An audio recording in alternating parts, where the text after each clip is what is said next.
Bismillahirrahmanirrahim. Alhamdulillahilladzi hadana li hadza wa ma kunna linahtadiya laula an hadanallah. Asyhadu an la ilaha illallah wahdahu la syarikalah wa asyhadu anna Muhammadan abduhu wa rasuluh. Ballagha risalah wa adal amanah wa nasahal ummah wa jahada fillahi haqqan jihadi. Allahumma shalli wa sallim ala sayyidina Muhammadin wa ala alihi wa sahbihi wa wala. Ayuhal hadirun, ayah bunda sekalian, Bapak Rektor yang nggak bisa datang, ya. Salam takzim saya buat beliau yang luar biasa. Para panitia yang sudah sport jantung, sport fisik gitu ya. Saya dengar tadi sampai malam masih pasang backdrop ya Pak. Saya dijemput dari Wonogiri ke sini ya, dengan Pak Warto ya, ngebut semalam 1 jam kurang 45 menit bahkan. Ya, ternyata bukan cuma ustadz, ternyata tukang ngebut juga ya. Ayo benar sekalian, para arsitek peradaban, para penumbuh fitrah anak-anaknya yang telah mengantarkan fitrah itu kepada peran-peran peradaban terbaiknya dengan semulia-mulia adab. Huyikum jami'an bitahkil Islam. Assalamualaikum warahmatullahi wabarakatuh. Masih lemes ya? Seberapa antusias hari ini? Kalau 1 sampai 10 angka berapa? 1 sampai 10 seberapa antusias? 10, angkat tangan yang 10. Yang 5 ada 5. Yang disuruh istri ada. Diciduk sama istri suruh kesini. Gitu ya. Ada yang 10, ibu berapa? Kenapa 10 bu? Kenapa nggak 12? Disuruhnya 10 ya. Oke, mudah-mudahan kita hari ini antusias semua ya. Karena ciri fitrah yang hidup itu adalah antusias. Giroh yang dalam. Ya. Kita mungkin seringkali melihat orang beragama dengan baik, tapi kita jarang sekali melihat orang antusias dalam berakidah, gitu ya. Karena ukuran-ukuran dalam fitrah nanti lebih kepada antusiasme, kepada gairah-gairah, pada harapan-harapan, dan hanya orang yang bisa meniru Rasulullah adalah orang yang optimis, wa makana yarjullah, gitu ya. Orang-orang yang punya optimisme kepada Allah di akhir, itulah yang bisa mengikuti teladan Rasulullah. Ayo bunda sekalian, alhamdulillah sekitar 3 tahun ini saya nulis buku Fitrah Based Education dan banyak testimoni dari teman-teman. Lumayan membuat rileks dan optimis Fitrah Based Education. Karena pendidikan hari ini membuat kita banyak gelisahnya ya, banyak risaunya, banyak paniknya, banyak galaunya. Siapa yang tiap hari galau bu? Tiap hari galau, risau, kacau gitu ya. Padahal dalam kita diajarkan doa amal surat ya oleh Rasulullah, dilarang untuk sedih dan gelisah. Allahumma inni a'udzubika minal hammi wal hazan. Itu aspek yang benar, nggak boleh sedih dan gelisah karena nanti efeknya kepada doa berikutnya. Allahumma inni a'udzubika minal azzi wal kasal. Orang sedih gelisah itu biasanya apa? Tidak becus dan malas ya, nggak punya capability dia. Nanti berdampak pada aspek sosialnya. Allahumma inni a'udzubika minal jubni wal bukhl. Pelit dan pengecut. Orang pelit nggak akan menjadi leader dan orang pengecut tidak akan membuat perubahan. Nanti ujungnya apa? Wala batidaini wa qahrijal. Ya, ditindas orang dan dililit hutang begitu ya. Ditindas secara politik dan ditindas secara ekonomi. Maka orang-orang yang secara inherent itu jiwanya rapuh ya, dia akan mudah digilas oleh zaman. Dan mudah-mudahan hari ini ya menjadi titik balik kita untuk kembali kepada fitrah gitu ya, agar kita lebih rileks dan optimis dalam diri anak-anak kita. Bapak Ibu sekalian, fitrah ini sebenarnya sederhana gitu ya, karena memang sudah diinstal dalam diri anak-anak kita. Para ulama mengatakan kita kalau dengar kata fitrah yang kita ingat apa nih? Kalau dengar kata fitrah yang kita ingat apa biasanya? 1 zakat fitrah, yang kedua apa? Idul Fitri gitu ya. 2 itu yang kita ingat. Ternyata saya dalami ya beberapa tahun belakang ini dia luar biasa para ulama dahulu mengungkap begitu fitrah. Memang ada 3 pendapat ulama tentang fitrah. Pendapat pertama ya, sebagian kecil ulama mengatakan bahwa fitrah itu sifatnya netral. Dia sama-sama kayak John Locke ya, bahwa fitrah itu dia seperti kertas kosong begitu. Ini pendapat Abdul Bar begitu ya, sekitar abad ke-8. Beliau mengatakan ini karena berpendapat dari ayat yang mengatakan bahwa manusia lagi dalam keadaan bodoh. Maka fitrah itu kosong katanya. Tergantung dia di luar sana. Kalau di sana baik jadi baik dia, kalau di luar buruk jadi buruk dia. Ini pendapat pertama. Pendapat kedua, ulama mengatakan, kelompok kedua ya, mengatakan bahwa fitrah ini dual, bisa baik, bisa buruk. Dalilnya apa? Fa'alhamaha, fujuraha, wa taqwaha. Jadi Allah sudah install kebaikan dan keburukan dalam diri manusia. Ini pendapat yang kedua. Pendapat ini diyakini pertama oleh Ali Syariati, ya, seorang ulama Iran Syiah kalau tidak salah. Satu lagi oleh Said Qutb, beliau berpendapat demikian. Tapi sebagian besar ulama, ya, Ibnu Qayyim Jauziyah, Ibnu Taimiyah, gitu ya, dan As-Sabuni dan seterusnya mengatakan bahwa fitrah itu baik adanya, baik adanya. Karena berangkat dari ayat surat Ar-Rum ayat 30, ya, Faqim wajhaka lidini hanifah. Hendaklah kalian hadapkan wajah kalian kepada agama dengan lurus. Fitrat Allah, tetaplah pada fitrah Allah. Fatarana sa'alaiha, yang telah menciptakan manusia atas fitrah itu. Jadi nggak mungkin ada keburukannya, karena kita diminta menghadap, ya, tetap pada fitrah itu. Ya, dzalika dinul qayyim. Itu agama yang qayyim, agama yang tegak. Wa ma farnasi la ya'lamu. Ya, hadis ini didukung oleh ayat ini didukung oleh hadis yang sangat matur. Kullu mauludin yuladu alal fitrah. Setiap anak lahir dalam keadaan fitrah. Fa'abauhu, orang tuanya lah yang merubahnya jadi Yahudi, Nasrani dan Majusi. Tapi nggak disebut ayus salimanihi, jadi Islam. Kenapa? Begitu lahir dia sudah muslim ya. Jadi tidak ada seorang anak pun yang lahir non muslim sudah muslim ya. Nah, kalau orang-orang dewasa masuk Islam, ya, mu'alaf gitu, kita menyebutnya apa? Welcome back to Islam. Selamat datang kembali ke Islam. Karena pada fitrahnya semua manusia itu lahir dalam keadaan Islam, maka itu baik adanya. Kita itu baik adanya. Ini pendapat sebagian besar ulama. Dan hari ini kalau di dunia psikologi disebut dengan psikologi positif ya, bahwa selalu baik adanya, nggak ada keburukannya. Rasulullah mengatakan fitrah ini adalah kesiapan untuk menerima syariah. Karena nggak mungkin Allah berikan syariah kalau kita nggak diberikan kesiapan untuk memikulnya. Sepakat ya? Allah selalu begitu. Kalau dikasih amanah pasti dikasih bekal. Nggak mungkin Allah memberikan sebuah amanah beban kalau nggak diberikan bekal. Maka di antara bekal itu adalah fitrah. Maka fitrah dikatakan adalah kesiapan untuk menerima syariah. Siapa untuk menerima syariah? Bahkan Ibnu Taimiyah dalam bukunya mengatakan fitrah yang diinstal dalam diri manusia disebut dengan fitrah gariza, al-gariza. Sementara fitrah yang diturunkan berupa kitabullah disebut dengan fitrah munazalah, fitrah yang diturunkan. Jadi kompatibel nih ayah bunda ya. Dia luar biasa ulama dahulu. Bahwa fitrah yang diturunkan dengan yang ditanamkan itu kompatibel nih. Rasulullah SAW adalah manusia yang fitrahnya tumbuh dengan hebat. Maka ketika 40 tahun menerima wahyu, nggak ada penolakan, ya kan? Kan sepanjang hidup Nabi nggak pernah ketemu siapapun, nggak pernah berguru pada siapapun, tapi fitrahnya terjaga. Ya, begitu datang wahyu langsung yes gitu, ketemu dia.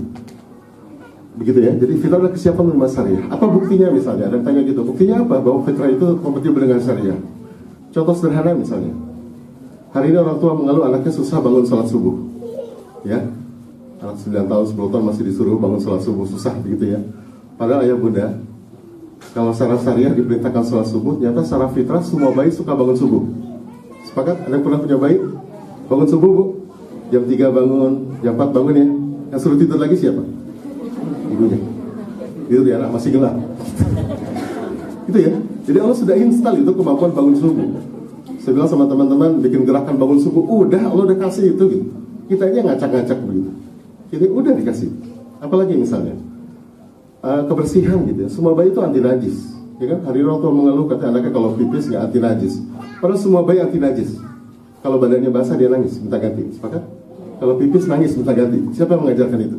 Kalau pup nangis, minta ganti. Pertanyaannya siapa mengenakan pampers? Pampers lah yang menunda kejijian. Ini para ibu cemberut semua. Karena penggemar pampers gitu ya. Bukan nggak boleh pakai pampers, boleh kalau mau pergi darurat. Tapi sebaiknya diganti kalau sudah mulai basah gitu ya. Jangan, saya lihat ada anak yang pakai pampers sampai keberatan bu.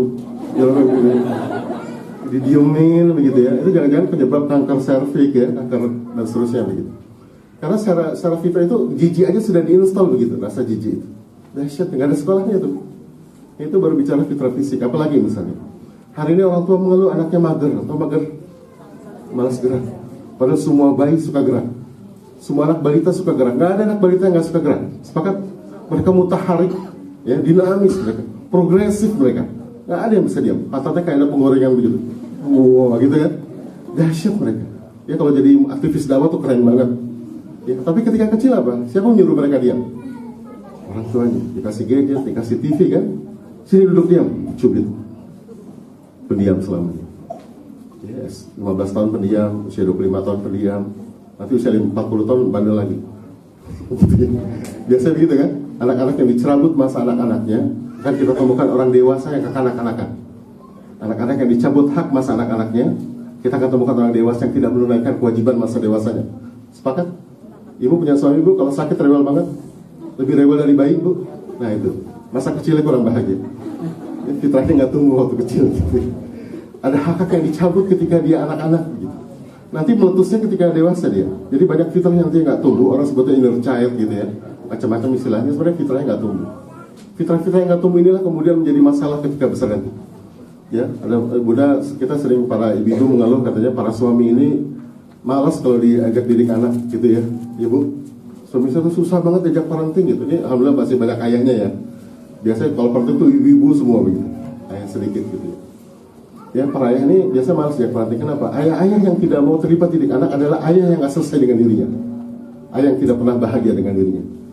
Hari ini Bu Welisman mengatakan the fatherless country gitu ya. Itu adalah ayah-ayah yang ada tapi tiada. Ayah yang tiada tapi ada. Kenapa? Tadi Ibu bilang hadir ya. Ayahnya datang tapi tidak hadir gitu ya. Kenapa? Fitrahnya nggak tumbuh dengan hebat. Nggak tumbuh fitrah keayahannya. Banyak orang tua menyiapkan anaknya jadi profesional hebat, jadi profesor hebat gitu ya, jadi dokter hebat, tapi nggak disiapkan jadi ayah yang hebat. Gitu ya. Nanti kita akan bahas itu. Jadi banyak fitrah yang masa anak-anak ini hilang. Ya, sepanjang masa kita kecil ini kemudian meletusnya ketika besar. Bapak Ibu sekalian, jadi fitrah ini tadi apa? Kompatibel dengan syariah gitu, nggak mungkin nggak kompatibel. Contohnya apa lagi misalnya? Allah Subhanahu Wa Taala menyuruh kita apa? Jadi khalifah di muka bumi. Ya, kita diwariskan bumi dan isinya untuk diriset, untuk diteliti gitu ya. Ya, konsekuensinya apa? Allah tanamkan yang disebut dengan fitrah belajar. Semua anak suka belajar, sepakat? Nggak ada seorang anak pun yang nggak suka belajar. Ibu yang anaknya nggak suka belajar angkat tangan. Ada? Semua anak suka belajar. Nggak ada anak yang nggak suka belajar. Saya bilang, ada seorang ibu bilang, Ustaz, anak saya nggak suka belajar, Ustaz. Usia berapa bu? 2,5 tahun. Belajar apa bu? Calistung. Ya lah ibu gitu ya. 2,5 tahun belajar calistung ya nggak betah kan. Anak-anak tuh belajarnya kan di taman, di luar gitu ya, guling-guling di lumpur, itu cara belajar mereka. Jadi semua orang suka belajar. Lihat anak kita ya, ketika menyusui aja, ada kursus menyusui. Barangkali Primagama atau Nurul Fikri buka di Solo gitu ya. Ya, dibuka untuk bayi 0 sampai 3 hari, kursus menyusui, ada workshopnya gitu ya. Monyong, tarik. Bayi bisa nyusu sendiri gitu, nggak perlu di training gitu, nggak perlu di workshopkan. Kalau sudah install itu, kemampuan belajar yang dahsyat gitu. Ya, lihat anak kita dari Melaka ke Berdiri, ya jatuh-jatuh nggak? Jatuh-jatuh, benjol, jontor gitu ya. Apa yang diputuskan ketika itu? Sudahlah ayah bunda, aku merangkak saja seumur hidup. Ya kan? Dia terus mencoba, akhirnya bisa berdiri dan berlari. Dahsyat mereka. Tapi kenapa ketika besar jadi malas belajar? Coba kalau saya sebut kata belajar dengan kata berlibur lebih indah mana? Belajar, berlibur indah mana? Berlibur. Padahal dalam Islam itu apa? Belajar itu minal mahdi ilal lahdi. Ya, sejak dalam buayan sampai akhir hayat begitu. Harus jadi kesenangan gitu belajar. Ya, kita kenapa belajar dengan berlibur lebih indah berlibur? Karena belajar jadi waktu-waktu yang mengerikan. Sepanjang saya sekolah saya ingat cuma 2 hal. Satu bel istirahat, satu lagi bel pulang. Sepakat ibu ya? Satu lagi kalau guru sakit, ingat banget tuh. Wah libur, guru sakit gitu ya. Kalau meninggal lebih senang lagi. Bayangin ya, astagfirullah, kita guru meninggal senang gitu karena libur, nggak hari itu nggak belajar. Belajar jadi sesuatu yang mengerikan begitu. Ya, luar biasa. Kenapa? Kita belajar ini hilang. Kenapa nak belajar? Besok kan ulangan ya. Besok kan UN. Oh belajar karena UN. Belajar karena ulangan. Gitu. Liburan tuh jadi hari yang paling membahagiakan. Sampai Serina bikin lagunya tuh, ya kan? Hore, hore, libur telah tiba, gitu ya. Tasya ya, Tasya. Simpanlah tas dan buku. Gitu. Setelah belajar dengan berlibur 2 hal yang berpisah gitu. Harusnya kan sama-sama mengasihkan gitu ya. Berlibur adalah belajar. Kalau di Solo tuh ada sekolah alam Bangunan Solo. Every school day is holiday katanya. Setiap hari sekolah itu adalah hari libur. Gitu. Karena memang begitulah seharusnya kehidupan itu. Laibun walahun ya. Seru-seruan begitu tapi banyak manfaatnya. Begitu. Ya, jadi banyak jadi mengerikan. Saya mau tanya nih sama ya bunda, ada yang S1 di sini banyak? S1? S2 ada? S2? S3 banyak ya? Saya mau tanya, siapa yang skripsi dan tesisnya karya satu-satunya sepanjang hidupnya? Dan terakhir kalinya, katakan. Selesai lulus nggak pernah riset lagi gitu. Nggak pernah nulis lagi. Kenapa? Fitrah belajarnya selesai. Dia belajar cuma illusion ya. Biar dibilang mahasiswa, biar dibilang sarjana, biar dibilang keren. Begitu selesai skripsi, nggak pernah riset lagi, nggak pernah riset lagi. Gitu ya. Jadi kita banyak melakukan sesuatu yang ilusi yang sebenarnya apa ya? Basa-basi begitu. Ya Pak, gimana mau skripsi mesti diteruskan, saya salah jurusan kok Pak. Gitu. Nah kalau bicara salah jurusan, ini bicara lain lagi nih, bab berikutnya nih, ya masalah bakat. Orang-orang yang salah jurusan adalah orang-orang yang nggak pernah kenal dirinya siapa. Sepakat? Di Indonesia 87% mahasiswa salah jurusan. Riset 2014. Di mana ini yang salah jurusan boleh angkat tangan. Yang kuliah salah jurusan. Saya juga riset angkat tangan ini, saya juga. Kita salah jurusan gitu. Kenapa? Dari kecil nggak ada yang bertanya siapa kita. Semua orang bertanya berapa rankingnya, sekolah di favorit sekolah mana gitu. Yang pernah bertanya siapa kita sejak kecil. Ya kan? Sepakat ya? Kita selalu dibanding-bandingkan sama anak orang. Ya, apalagi kita diseragamkan. Seragam, ya, yang nggak standar disebut KW2, KW3, ya, produk gagal begitu, dahsyat itu.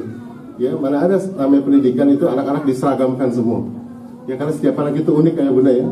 Lihat anak-anak kita, setiap anak unik ya, unik gitu. Ya, kalau dalam konsep fitrah itu, kata fitrah itu diantara artinya adalah al-ibtida, diciptakan berbeda tanpa contoh. Itu fitrah salah satu maknanya. Anak-anak kita adalah satu-satunya versi sepanjang sejarah. Sejak Adam sampai akhir zaman cuma satu versi anak kita, very limited special edition. Ya, maka jangan pernah jadikan dia versi kedua dari orang lain. Jangan pernah membanding-bandingkan dia dengan anak tetangga. Tuh tetangga sudah 7 juz, kamu juz Al-Fuqat aja nggak kelar-kelar, gitu ya. Jangan pernah banding-bandingkan, tiap orang berbeda kecepatannya. Ya kan? Di zaman Nabi aja nggak semua sahabat menghafal penuh Al-Quran. Ada sahabat yang hafalannya nggak penuh, banyak gitu. Ya nggak semua orang gitu ya. Memang ada yang hafal tapi berat ya. Bertahun-tahun baru hafal gitu ya. Yang disebut hafiz itu adalah orang yang mudah menghafal dan kuat mengingat, baru hafiz. Kalau mudah menghafal gampang lupa atau lupanya lebih banyak gitu ya, dia bukan hafiz, dia cuma penghafal gitu. Gitu ya. Itu diakui dalam Islam juga. Zaman Nabi nggak semua sahabat ditunjuk jadi penulis Al-Quran begitu. Gitu ya. Bahkan Rasulullah itu dulu nggak ada talent mapping ya. Rasulullah satu-satu sahabat diamati begitu ya. Sampai saya dulu beli buku 60 sahabat, masing-masing sahabat tuh punya julukan begitu, sesuai dengan karakternya, begitu ya. Umar bin Khattab radhiyallahu anhu itu nggak pernah ditunjuk menjadi panglima perang. Pernah baca hadis Umar jadi panglima perang? Nggak pernah. Umar nggak cocok jadi panglima perang. Temperamental kan? Ngacak-ngacak pasukan dia kalau begitu. Yang diutus jadi panglima perang siapa? Orang-orang yang kalem, orang-orang lapangan yang cepat ngambil keputusan. Khalid bin Walid, ya, Sa'ad bin Abi Waqqas, Ja'far bin Abi Thalib, ya, Abdullah bin Rawahah begitu. Orang-orang yang dahsyat lapangan. Umar enggak, Umar itu CEO dia, strategik ya, dia mikirnya strategik ke depan gitu, ya, alih-alih strategi. Jadi berbeda. Misalnya apa lagi? Kita jarang betul membaca hadis dari Abdurrahman bin Auf radhiyallahu anhu. Ya kenapa? Karena beliau memang fundraiser, tukang cari uang kan, businessman dia, gitu ya. Hadis banyak diriwayatkan oleh siapa? Abu Hurairah, karena nongkrongnya di masjid dan tukang mencatat dia, gitu. Jadi tiap sahabat juga sudah diutus berbeda-beda. Kalau duta besar siapa dalam Islam? Delegator, Mus'ab bin Umair ya, Mus'ab bin Umair. Apa kelebihan Mus'ab? Pertama apa? Jago ngomong. Kata Ustaz kalau dia bicara dari celah giginya keluar mutiara begitu ya. Jago ngomong. Yang kedua apa? Apa kelebihan Mus'ab yang kedua? Good looking, ganteng Mus'ab itu. Gitu ya. Hadisnya ada kan kalau pilih utusan kata Ustaz pilihlah yang tampan. Bicara gitu. Jadi begitu. Zaman Nabi sahabat sudah diutus dengan sifatnya masing-masing. Oleh karena itu ayah bunda jangan pernah banding-bandingin anak kita dengan orang lain. Gitu ya. Lagi bu, jangan pernah bandingin sama anak lain ya bu ya. Ibu mau dibandingin sama istri orang lain? Ayah mau dibandingin sama suami orang lain? Gak mau ya. Jangan pernah banding-bandingin anak kita. Anak-anak kita adalah satu-satunya versi terbaik sepanjang sejarah yang Allah berikan kepada kita. Dan kita adalah orang tua versi terbaik baginya. Sepakat? Kita adalah orang tua versi terbaik baginya. Siapa ahli parenting paling hebat di muka bumi buat anak kita? Orang tuanya. Gak ada yang lain. Udah. Allah gak mungkin salah orang. Ada yang merasa salah orang? Ya Allah titipin anak saya salah orang ya Allah. Anak saya badung banget gitu ya. Allah gak mungkin salah orang.